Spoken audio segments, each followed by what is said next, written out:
Crochet lies more than a cheating ex-boyfriend, and no, you cannot convince me otherwise. Alright, I realize that was kind of insane energy to come in with, but let me explain.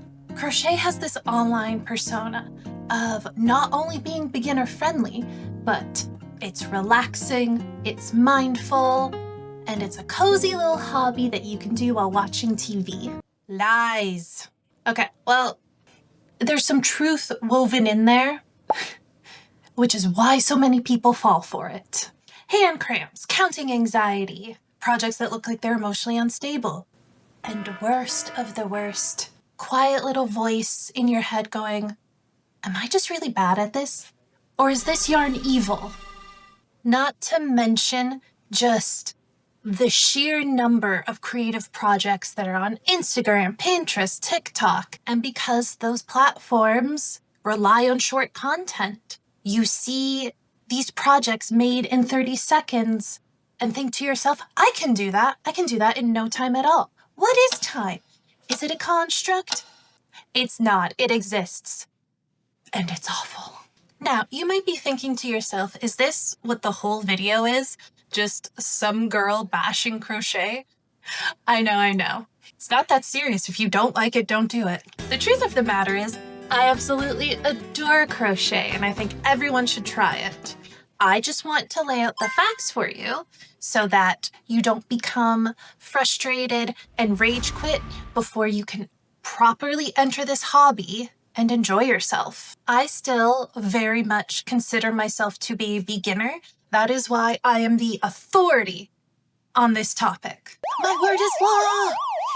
I need like a staff or a gavel or something. What can I hit that's like authoritative? Ha! My word is law.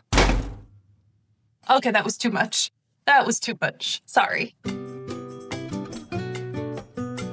Crochet promises mental relaxation and inner peace. What it actually brings is anxiety and mental math. Do you think you can count? You can't. I realize that's a common joke, but there is some truth to it. The actual part that makes people quit isn't the counting part. It's the choosing of a project that is most likely slightly beyond their skill level. Reggie! Sorry, my little ginger prince wanted to be let in. So to properly address this lie, crochet is relaxing. It is. It absolutely is. However, when you are a beginner, there's a lot you have to learn. I am 2 years in and I am still learning. And sometimes you'll be sitting there thinking to yourself, this hobby is supposed to be relaxing, joyful, supposed to stop me from doom scrolling, and I am somehow more stressed. And you then look at what you've created and think, okay, I'm just talentless, I'm bad at this, I'm not going to continue. Trust me, you are not. You are simply a beginner. This is normal. I still go through it. The truth, crochet becomes relaxing once you've kind of built up that muscle memory. So when you start, you should not be watching TV or watching YouTube. Have whatever tutorial inspired the pattern ready and just go. Just start creating. You can do it. And when you do create something, come back to me. I want to see what you made. Lie number 2, Pinterest, Instagram, TikTok will have you believe that you can start anywhere. No.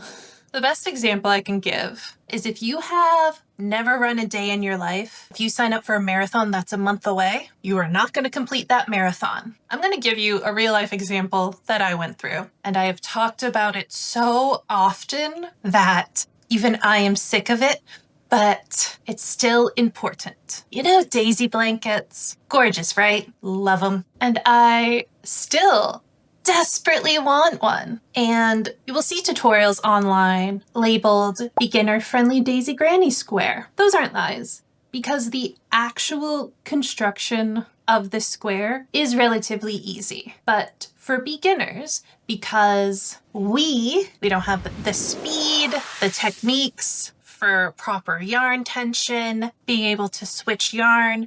See, I'm even struggling explaining because I am such a beginner. These daisy granny squares which can take intermediate to advanced people 15 to 30 minutes. Takes beginners like us 30 to 35 minutes. I wish. 45 minutes. And for me, it's 45 minutes. And to make a daisy blanket, you need 120 squares, which I know I made a joke about math earlier, so I will do it for you, as over 100 hours of work.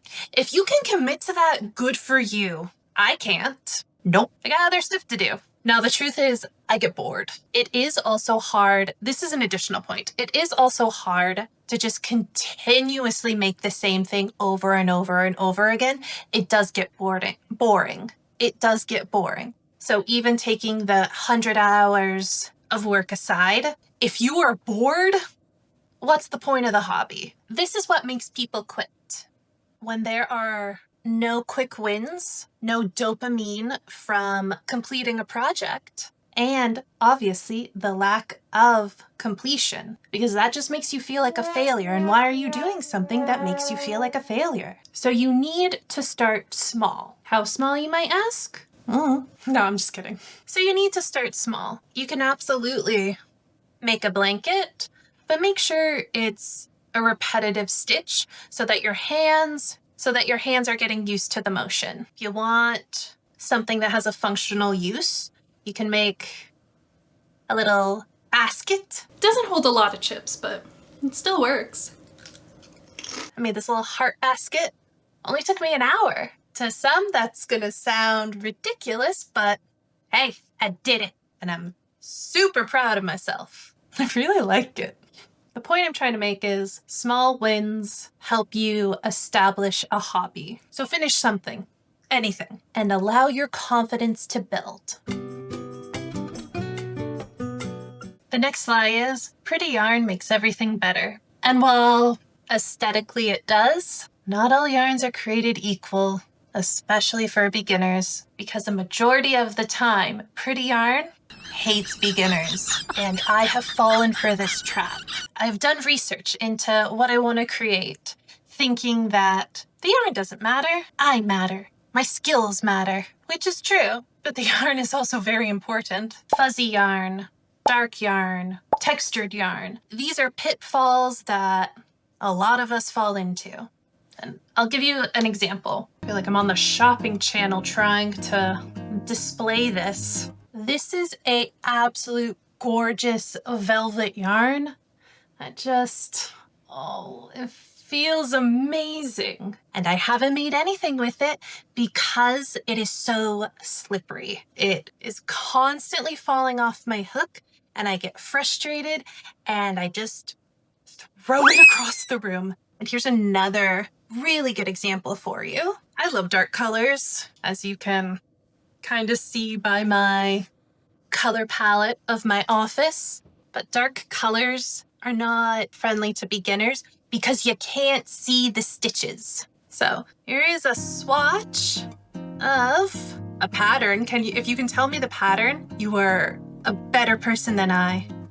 Versus when you have a colored yarn, so easy to see the individual stitches. And these are exact same types of yarn from the same brand, just different colors. And when you're a beginner, you absolutely need to recognize your stitches. Well, you're learning to recognize stitches, so you need yarn that clearly shows it. And this is why people quit. They're having trouble and they don't know why. It doesn't occur to them that it's the yarn. They just assume it's either their skill or it's crochet. So again, why would you do something that doesn't bring you joy? This does not spark joy. So, the truth. Beginners should always use a super basic cotton yarn in a very light or bright color, and that's it. Lie number 4 is everyone's first project is perfect. If you are someone who is watching this and your first project truly was flawless, you need to be studied. Scientists need to study you. Social media will have you believe you can just pick up a hook, some yarn, learn crochet in a weekend, and oh my God, you already have a cardigan? That's crazy. Oh my God, I fully believed this. I don't know why. It's because everyone says crochet is so easy. And It is, but it isn't. What you're not actually seeing, unraveling, frogging that took place. You also don't know their timeline. This could have been a year-long project. You don't know. You don't know them.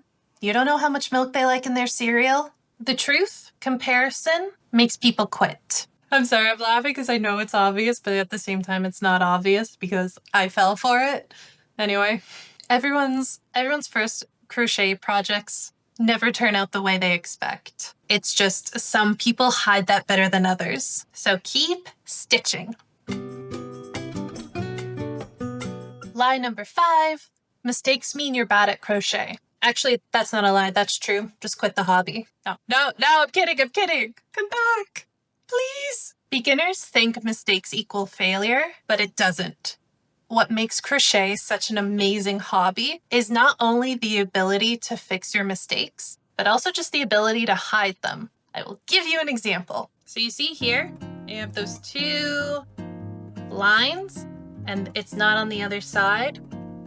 Yeah, those aren't supposed to be there, and I don't know how or why they're there. I don't know what I did, but they're there.